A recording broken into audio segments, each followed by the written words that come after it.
How's it going, guys? My name is Graham, and welcome back to Delta Rune Easter eggs. Pretty damn crazy to be doing a fourth one of these. I don't know how that happened. I honestly thought this was only going to be one, at most two of these. Very quickly at the top, I want to address my great shame from last video. When I was editing things together at like 1 in the morning, I was hastily throwing together all the different ways that Noelle and her family tie to Christmas. And I said Noel stems from Pierre Noel, which is Santa Claus. I'm Canadian, a bilingual country. I should know better than that. First, it's not Pierre, it's Père. Serves me right for not paying attention in French classes in grade 9.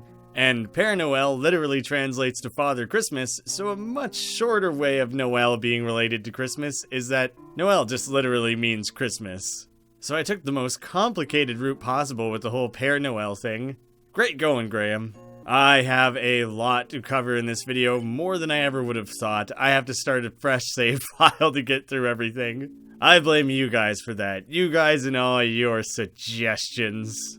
It all could have been so easy in 2 videos, and now here we are. Since this series has been completely guided by you guys for the last couple episodes, I feel as though I have become the vessel, and the creator is you. You pressed U, referring to me. That is incorrect. The correct answer is you. I don't know if this is one of the random chance type events. Some people have suggested it's tied to the save file slot you use, but the contents of Asriel's drawer actually changes. The drawer is mostly empty except for a school cross-country shirt with a tear in it. Then if you check it a second time, there's nothing useful in this drawer. The drawer is mostly empty except for a coupon book. Every coupon is for half off a large pizza. All the coupons expired before the book's print date. Just splendidly useful. And there's a third option that I don't have footage for.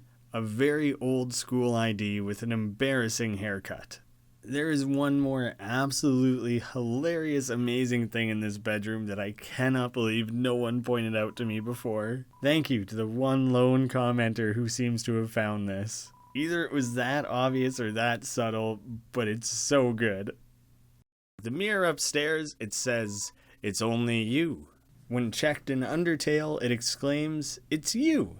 If you decide to call your home phone when you're standing directly beside it, it rings, the phone is ringing, but you can't get it. You're already on the phone after all. There's kind of an endless logic loop happening there. At the beginning of the game, when Toriel is driving you two to school, you can see a Frogget for just a fraction of a second there, who doesn't appear again in the game at all. Also, come on, Mom. She drives us to school, drives herself to school, and then at the end of the game rags on us for not just walking ourselves home. Very hypocritical. When you talk to Temmie, they talk about already having a partner and they pull out this egg. It's a black and white hard-boiled egg. Sadly, seems like it already has a partner. This is, of course, a callback to the hard-boiled egg that Temmie was looking after in Undertale. Kind of sad that they're still investing time in looking after this egg. It's funny that they specify that the egg is black and white here, because originally in Undertale, it was a decorated, painted-up egg. The hard-boiled egg emanates a feeling of pity towards you, so somehow this egg does seem to be somewhat sentient, which makes it a little less sad. On the wall here we have, looks like motivational quotes from various literature. Try your best, Astral Wolf, even in your darkest hour. That one seems to be from a video game. I thought that maybe Astral Wolf was a joke about Star Fox, but people have said that it's lifted from Okami. I could be wrong and it might be totally made up. I couldn't find the exact quote.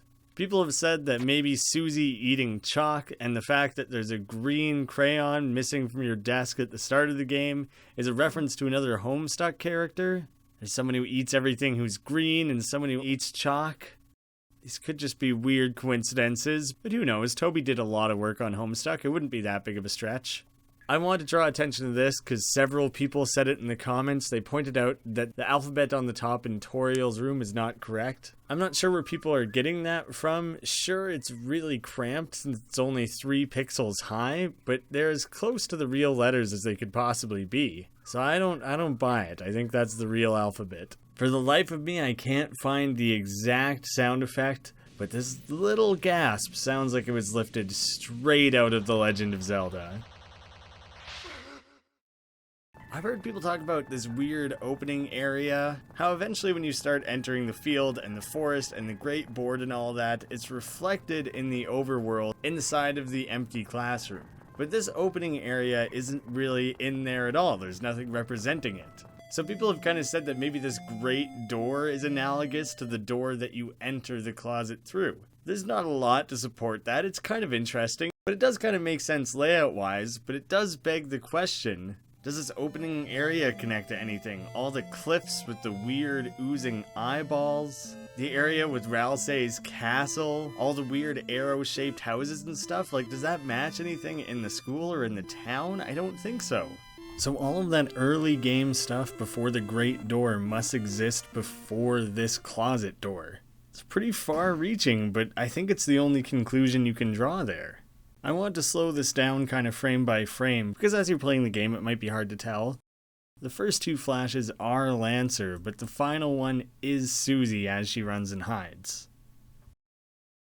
When Susie asks you to lead the way, if you go the opposite direction, she totally bails on you for not knowing the proper directions.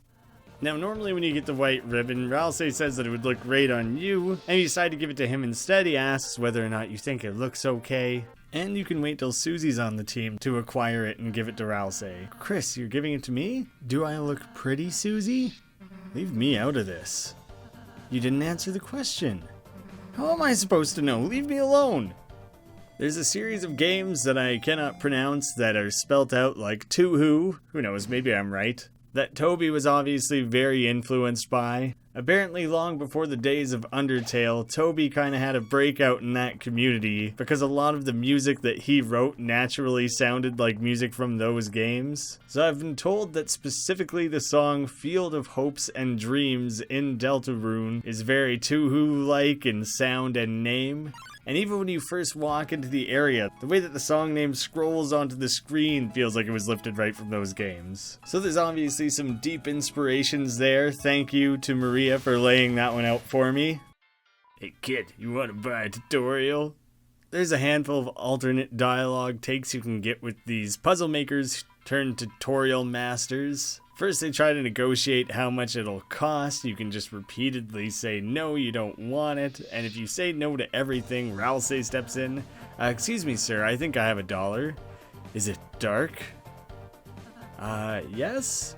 Oh, perfect. Right this way, gentle-ners. If you go through the whole rigmarole but don't have enough money, just hand over the money and... You don't have enough money? Jumping jigsaws, you're just like us. And people like us gotta help each other out. Come this way. If you do it when you're stone broke. Only $1, please. Oh, please, I need this right now. Finally. Just hand over the money and... You don't have $1? Jumping jigsaws, you're just like us. And people like us gotta help each other out. Come this way, same basic thing. Donation hole. If you like our tutorials, please throw your money into a hole. Throw $1 in, you don't have enough money. You failed to budget enough money to throw into a hole. In the last episode, I talked about the etymology of Rule's card and the Hathies. I said that I assumed Ruden came from something, but I didn't actually know what. Reuben actually means ruby in many different languages. There was Croatian, German, Dutch, Swedish, and I think several others. I'd been looking for ways to tie it to diamond, but that makes sense. Not every culture and language actually calls it diamonds, hearts, and so on. Some of the translations are ruby or red gem or things along those lines for cards. In Danish it's called a rood or a rooter, while rubies themselves are called rubens. Rood actually means window or window pane, and Ruden means ruby. So there's all sorts of languages that might have originally stemmed from. Treating it like diamond was looking in the wrong place. The Rudens actually say shine, shine when they attack you, which makes sense because of sparkling gemstones. But with that exact same spelling, shine, which I'm probably butchering the pronunciation of, is actually die in Japanese. So that one kind of works on 2 layers, which is very impressive. Whenever you use the glow shard, it does say, but nothing happened. This could maybe be a reference to Ness in Earthbound using the credit card and nothing happens. Or possibly even Magikarp using Splash and nothing happens. Doesn't necessarily have to be a reference, but it's at least similar. There's even an interesting bit of dialogue with the Clover mini-boss here, where if you talk about boys, and they kind of draw attention to Ralsei specifically, one of the Clovers even says, him? Sure? I feel like people have been debating whether or not Ralsei is actually a boy within the fan community. It's interesting to see there's actually one monster in the game who's also a little uncertain. If you're goofing around with the debug mode or editing game files and teleport yourself around within the game, you can actually make it later in the game before the segment where you would have named your team. And when you use a save point in the Great Board after that, you get the message, the power of failing to name your team shines within you. Something really weird that happens at the bake sale here. Things are listed as costing gold, which of course was the currency in Undertale. Same thing with Hathie's Donuts. It feels like maybe it was just an oversight, maybe a little bit of a slip up. I suppose even Toby isn't 100% infallible. This first battle with the C round is supposed to teach you about acting with Susie, but if you already know it, you can lay down a warning, and the C round actually bails on the fight. You don't have to fight it at all. If you check C round in the first battle that you encounter it, C round, attack 1, defense 0. Despite appearances, it's trying its best to defeat you. A pretty subtle, easy to miss detail. It might be very obvious, but I somehow didn't think it through. In checkers, your piece is crowned by reaching the opposite end of the board. This little checker piece literally walks to the end of the board before he receives the crown. It even flashes the board to draw attention to it, but somehow I didn't make the connection, so maybe other people missed it too. If you choose to check the K round the first time you come to battle it, attack 9, defense 3, check. That's chess, not checkers. There is such a weird amount of layers to this joke. First of all, the other enemies you're encountering on the board are chess pieces, not checkers. You can check or checkmate someone in chess. K-Round is a checker. I mean, both games use essentially the same board, but when you start throwing it all together like this, I don't even know what's real anymore. And now when you go to check the K-Round, it comes up as checkers. But now when you go to checkers it says, that's better. Just making sure you're getting the two games straight. And in the second time that you fight the K round, it is still checkers. But there's no funny dialogue when you actually use the checkers. Not so much Easter eggs or secrets, but there's a lot of goofy ways you can mess around with this puzzle. Since neither of these two will help, you just have to push the boxes onto the buttons. If you push a box on and back off, Chris, I don't think that's... great job, Chris, I think you're on to something. If you push a box on, and then you yourself take the place of the second box. Chris, you can't solve it by stepping on the switch, you aren't a box. Chris, don't listen to him, you can be a box. I was a box for Halloween once. Just a box? Well, it's not like I can dress up as a goddamn monster. That's the end of that, it's just funny stuff to mess around with. For whatever reason, when Ralsei's down in battle, he turns into this weird pile. Like he just kind of disappears altogether and only the clothes are remaining. I just love this little face when Ralsei doesn't really know what's going on. It comes up a couple times in the game, but it just reverts to this goofy MS Paint sad drawing of his face. Now I haven't talked about this little pink ball guy or the coat rack at all. What could be going on here is when the two of them are together, they do actually look like the different components from a game of jacks. But later this character is directly referred to as a coat hanger. So what might be going on here is that this little pink ball is actually a reference to the bully's friend from Legend of Zelda: Link to the Past. About halfway through that game, you actually do go to a dark world that's just a dark version of the light world. And that's where you find the bully's friend, who is just a tiny little pink orb of a character. It doesn't seem that absurd of a possibility, because this character is just kinda nothing otherwise. Someone even suggested that it would complete the pattern of this caterpillar. White, green, pink, white, green, pink. It's kind of a random thought, and I'm not sure if any other dialogue really supports that, but maybe. This character doesn't really do much, does it? When you're running around in this area with the paper cutout characters, you can actually click around and interact with the little sparkles, fireflies, whatever you want to call them. You get all sorts of different kinds of tones coming up. When you're building the thrash machine, you're choosing the shoes. One of the options is attractive wheels leading the way. Another way of saying attractive is that something is hot. I thought that was pretty great. But if you build a machine that completely maximizes hotness, hey, why'd you draw something like, it looks like you guys want to kiss? It's okay to express yourself, Chris. Anyway, great job, Lancer. Seems like maybe Susie's projecting there a wee little bit. God, it's so hot. Oh. That's not good, actually. It's got like flat tires and a stupid face scribbled on it.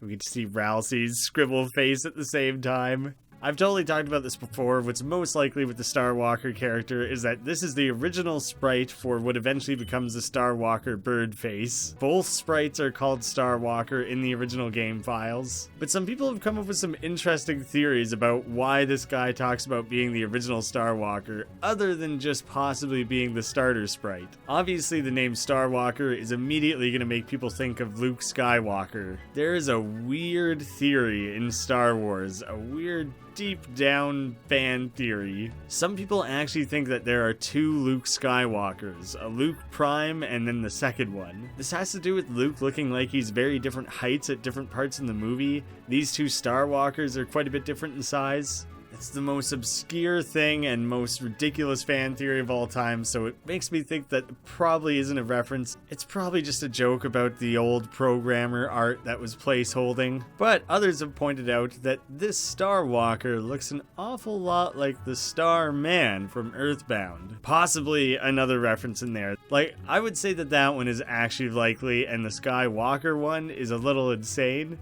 But who am I to say for certain? At this stage, when we see Susie and Lancer just chilling out in their beach chairs, it would be strange to say that that's any sort of reference, but the chairs themselves and their very relaxed arms up poses are pretty well completely identical to an old video from the Kickstarter of the original Undertale. Papyrus is there rambling, explaining the different reward tiers for the Kickstarter, and Sans is just there kicking back, relaxing in his chair. Maybe you would think that's just how Toby or Temmie happens to draw lawn chairs, but the fact that it's so exactly the same makes me think it had to be on purpose. When you first talk to these Rudens, when they're fanning Susie and Lancer, they talk a lot about how they don't want to be here and they feel kind of forced. But when you come back to them later on, I thought I hated fanning leaves, but I got really into it. Swish, swish, I could do this forever. Swish, swish, oh, fanning? I'm not fanning. This is a weighted leaf. I'm just building up my muscles. I'm so jealous of everyone with a leaf. It's nice Susie finally found a place she fits in. That's so sad. If after Susie joins the party for real, you choose to come all the way back to where she first burst out of the bush here. Hey, you two didn't mess with my hideout, did ya? I wonder if hideout might be overselling it a bit. Nah, I took a nap in there, so it's basically my house now. Now, obviously, this weird egg section is something very highly talked about. We covered it in the first video. One thing we did not do, though, there's a man here. He offered you something. We didn't actually say no. Then, he needn't be here. You try again? There is not a man here. Another weird thing is that there aren't actually any boundaries in this. You can totally just walk outside of everything. I mean, there are larger boundaries outside of all of that, but it is a little strange that it kind of outlines it like that for you. A common thing people ask to do is to try to use the cell phone here, both in the regular standard area and in the weird outer area here, and it just does the same thing either way. It is the usual Gaster call. I would love to go back after this and see what actually happens if you follow up on it, but I don't think the game actually lets you go back. I've been trying for quite some time at this point, and I'm very sick of it. Now, I showed back in part 1 that when you try and interact with the egg, you get this whole what egg thing, and then the egg mysteriously disappears. This is probably a reference to What Pumpkin, a common thing used by MS Paint Adventures creator Andrew Hussey. I think the idea behind that joke is that by acknowledging these pumpkins, they no longer exist. Same as I mentioned before, it makes sense that Toby would include this sort of stuff since he worked on a lot of music for Homestuck in the past. If you decide to check Susie during this fight, it gives you the basic stats. If you read the status screen, you already knew that though. Now, normally whenever you die, you get this death screen and it goes through all this different text and things like that. If you lose to Susie and Lancer, it skips all that because you don't actually die, they're just kind of chasing you away. It plops you back on the screen before the battle and you can come right back for a rematch, but the dialogue is a little bit different. Is that what I think it is? Yes, it was. They blow it up yet again. Why did you build another one just to blow it up? It's funny. Well, in any case, you defeated us. I suppose we can become bad guys now. Hey, not so fast. It's really boring if you just give up. The least you can do is show some resistance. Yeah, looks like we gotta teach you a lesson. You're gonna thrash us again? Seems like it. Then you immediately dive into a follow-up battle, and you can intentionally lose it again, but this is the last time you'll get any new dialogue. Just a ... How many of these do they have? And blown up again. Please just let us be bad guys. No, not until you stop wanting to. Fine, we don't want to be bad guys. Hear that, Susie? Sounds like we'll have to make you be one then. That's completely unnecessary. I like the sound of that. And if you lose any more after that, you're just going to see that third one play out over and over again. When you're guiding Susie through this puzzle, if instead of giving heart club spade, you do club heart club, she reacts, yeah, we solved it. What the hell? We were so close, let us through anyways. As far as I know, that's the only one that gets a reaction. You can get it wrong in a lot of different ways. That's the only one that gives a little extra text. And because these videos wouldn't be complete without talking about this stupid thing that is definitely like just a glitch. There's nothing more to be read in here, but one thing I never did is I didn't go up and around like this. I always just went completely laterally, but if you go up a little bit, you can get outside of that even, and you start running into the walls that are creating the borders inside. But yeah, you can run around up in there a little bit, and you don't walk across the area to trigger to go to the next area, so you can just end up getting lost up here. Same thing, you can come at it from the bottom as well. And just kind of a funny way you can mess around with the game a little bit is by walking up into the thing that's supposed to signify that you're moving on to the next area there, so you just kind of wig the game out a little bit and you just go a direction you wouldn't expect. There, I've done it. I managed to include the same piece of content in all 4 videos. One thing I want to mess around with is once Lancer bails, then Susie chases after and Ralsei chases after Susie, you're left on your own? And so what if I take this opportunity to throw this manual away? Now I feel sad. It was just thrown away like nothing. Usually Ralsei steps in and stops you from throwing it away. Nope, now I just ditched it. Just rudely threw it away when no one was looking. When you're down in the prison on the far left here, there's a cell with the set of eyes, and when you investigate them, yeah, even I got arrested, and I'm just a pair of eyes. What's the world coming to? This is a really far reach because there's nothing else indicating this, but someone did pitch the theory that maybe these are Sham's eyes. I thought that was at the very least a creative idea. Even though it's probably not true, it probably is just there for the sake of a joke. It is kind of a neat thought. I didn't bring this one up before because it seemed kind of obvious, but people might miss it, so why not? When you rummage around in the room, in one of the holes you can find 20 rupees. Unfortunately, that's not a useful currency here. Definitely just a reference to rupees from The Legend of Zelda, even though it is spelt differently. It's not even spelt the same as Indian rupees. Now this one isn't really a reference or anything, it's just a very funny joke that I appreciate. It's some kind of digging implement. Now obviously the joke is that Lancer is like the Prince of Spades, you're in the spade wing, there's spade everything all over the place, and yet for some reason you can't decipher what this is. That might be up there with one of my favorite jokes in the game.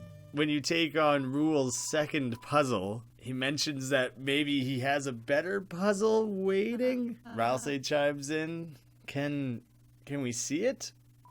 No. Maybe sounds a little familiar. Good Lord, what is happening in there? Aurora Borealis? Aurora Borealis.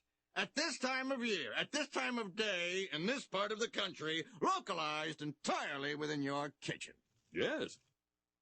That's it? No. There's so much great dialogue to be found through backtracking.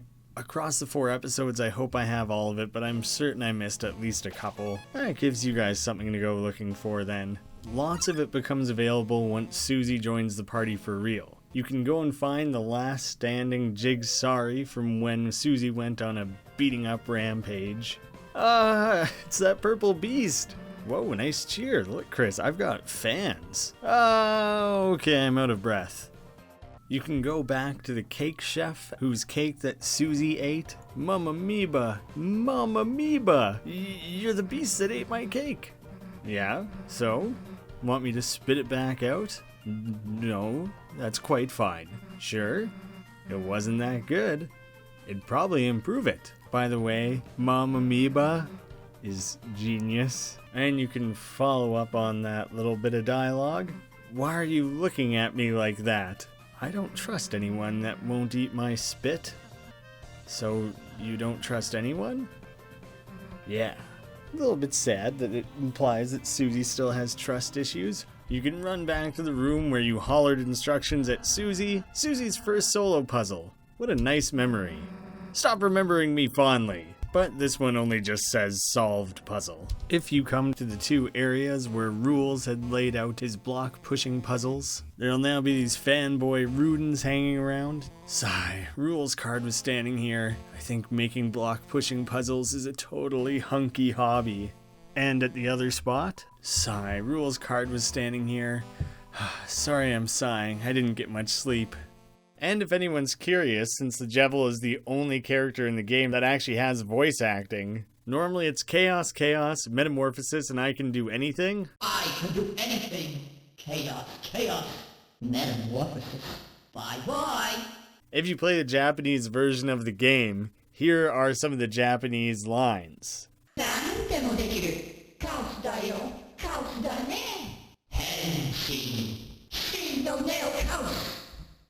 Maybe people can let us know if those translate well or not. Interestingly, it advertises the pirouette as being random chaos, yet there is a very specific order to which everything happens, and it repeats the pattern. On the fourth time you use the pirouette against the Jevil, a useless bird flies by for some random ass reason. Now, in a previous video I showed that if you take the spooky sword up to the top with you, you end up with a Halloween pencil. A lot of people inevitably asked what happens if you take the Devil's items up with you. You actually can't equip the Devil's knife to Chris because it is an axe weapon, and so there's nothing to change there. And if you equip the Devil's tail as a piece of armor, it still just remains as a bandage either way. Another fairly clever question that someone had is what happens if you call Toriel when you first get back before she has a chance to call you in the hallway? Ring ring. Chris, I'm grading papers. I can talk to you when you get back, alright? Our house is only at the top of town, you know. Click. So she doesn't seem nearly as concerned, and the funny thing is that you don't get the dialogue of her calling you in the hall if you do this. Guess she's satisfied with that as checking in, even though you've been gone all day. After the whole idiot baby thing that plays out that I showed last time, you can make whatever choice it is that you want. One thing I didn't do is go back to Sans.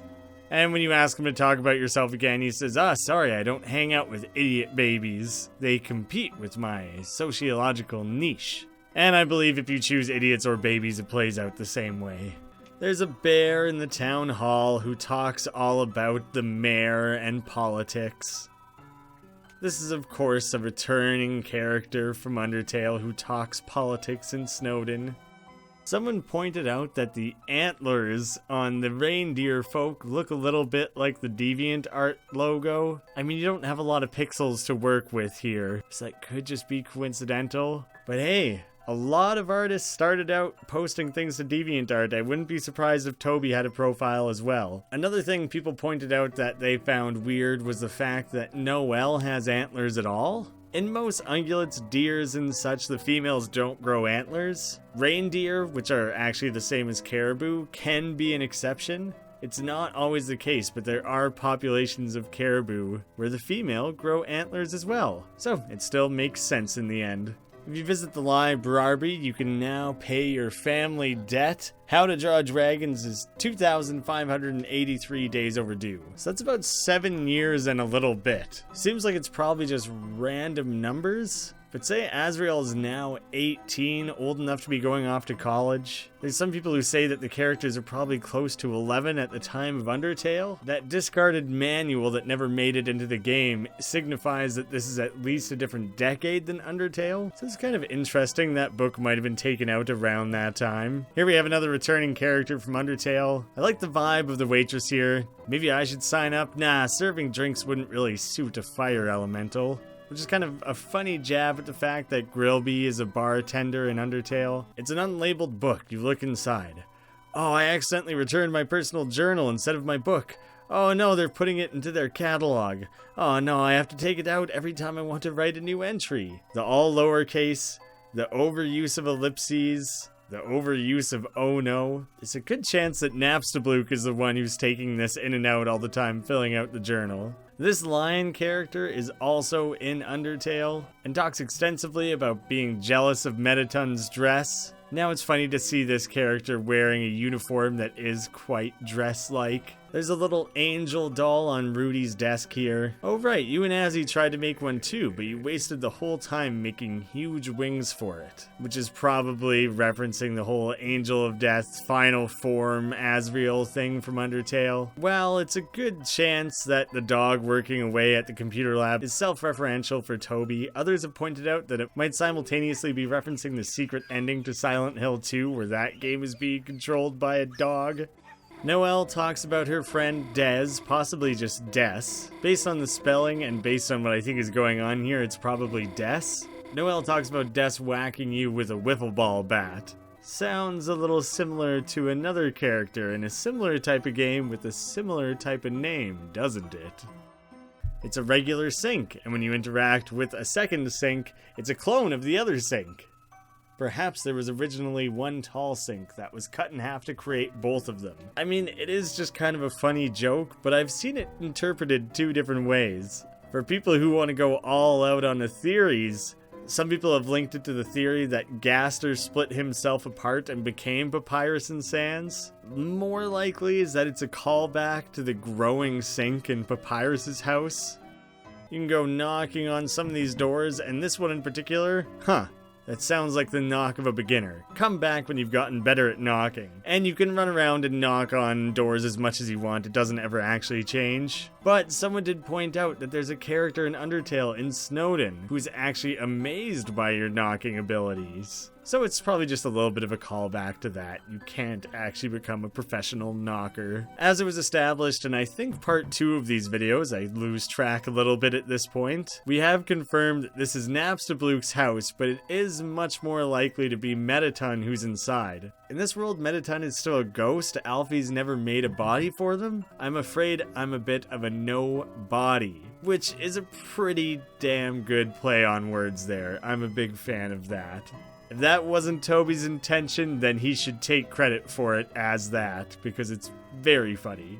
There's not a lot of dialogue to go off of here, but when you talk to these two knights on the outskirts of town, he talks about hanging out with his best bro. In Undertale, these two knights were actually a gay couple, but they don't really seem to indicate that here. It's pretty basic. That's all they actually have to say. So maybe they're just really, really good friends here? It could remain unchanged. I think the real question is, why are they still knights? Are those actually just their heads? This one's a little weird. I don't really know what to make of it. This big purple cat asks you, "Hey neighbor Baber, when's your brother Doug gonna come by?" He talks about missing your brother but not blaming him for leaving. I hope he remembers us eating oranges and getting our stomachs pumped, because cats can't actually eat citrus, they will get sick.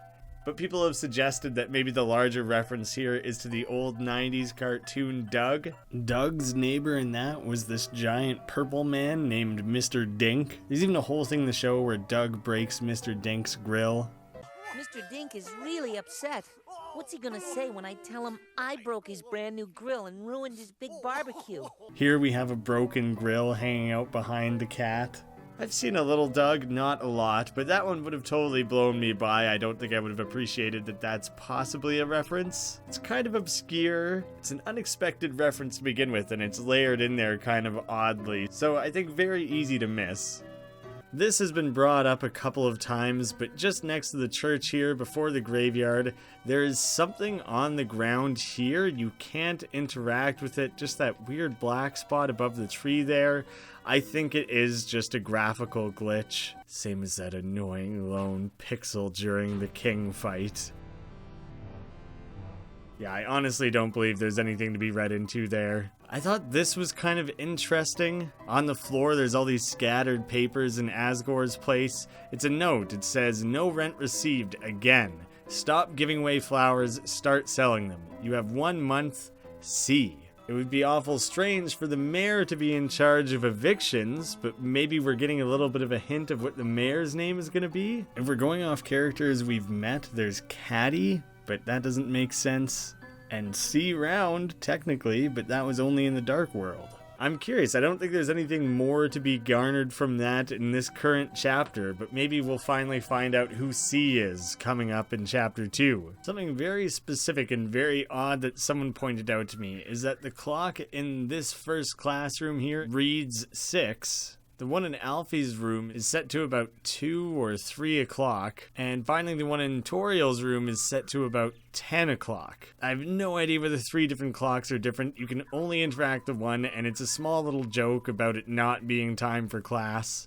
But that means those sprites weren't reused, right? There had to be unique sprites for each clock. But why go through the trouble of making every clock different? And this one clock in particular actually points to 6 and 6, which is an impossible time. If it was actually 6:30, the hour hand would be halfway to 7. Obviously 6 is a very recurring, very important number to this series, but I have no idea what's going on with the other 2 clocks.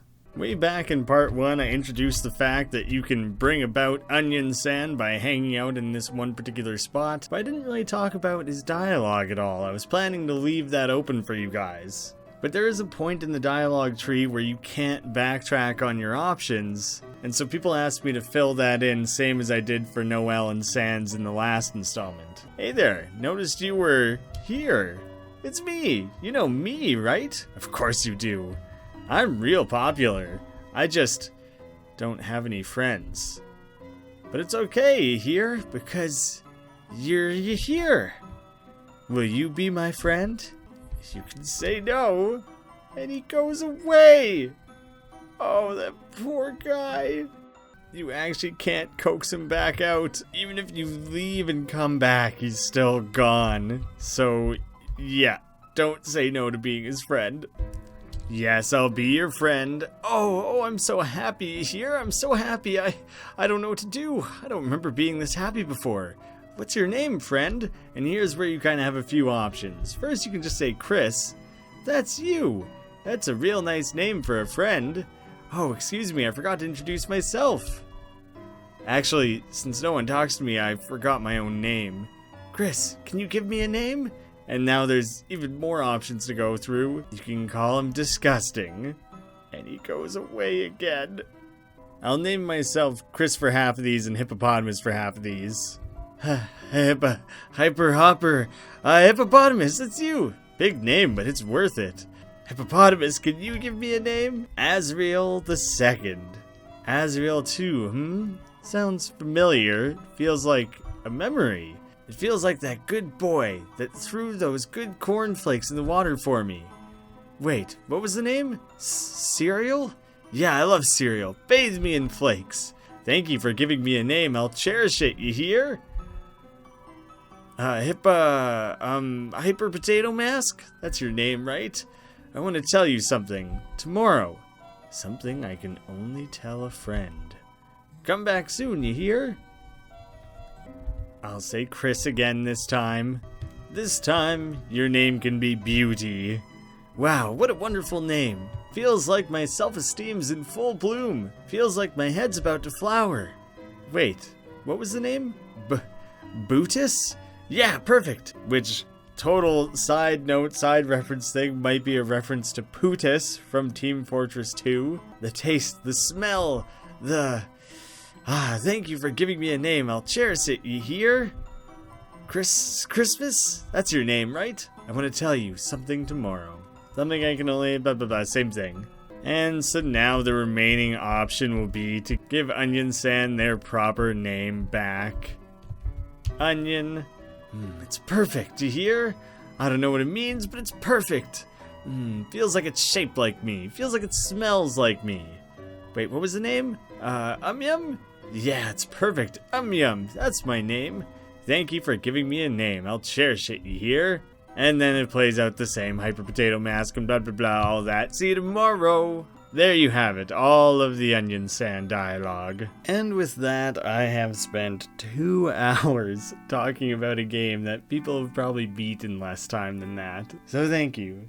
Thank you very much. And on top of my sarcastic taking a bow thank you, sincerely thank you. Thank you all for checking all this out. Thank you for caring, thank you for the suggestions. I made this one as jam-packed as I could to scratch everything I had off my list. If I ever do another Delta Rune Chapter 1 video, it'll be on something very different. But don't bank on it, I'm not promising it. If it does happen, it'll be after a nice, long break from all of this. These videos took longer and longer to make with each passing installment. I can't keep doing these late nights. So I sincerely hope that you guys enjoyed it for what it was. I hope that you find other things on the channel that you'll enjoy just as much. I'm going to throw up a couple specific end cards here. One will be a welcome to the channel video that I made for new subscribers. I recommend a bunch of series that you guys might enjoy. And also my Flashlight series, which is basically video essays on old Flash series. So 2 pieces of content that you guys might find useful and relevant. Thank you all so much for watching. I'll see you again soon.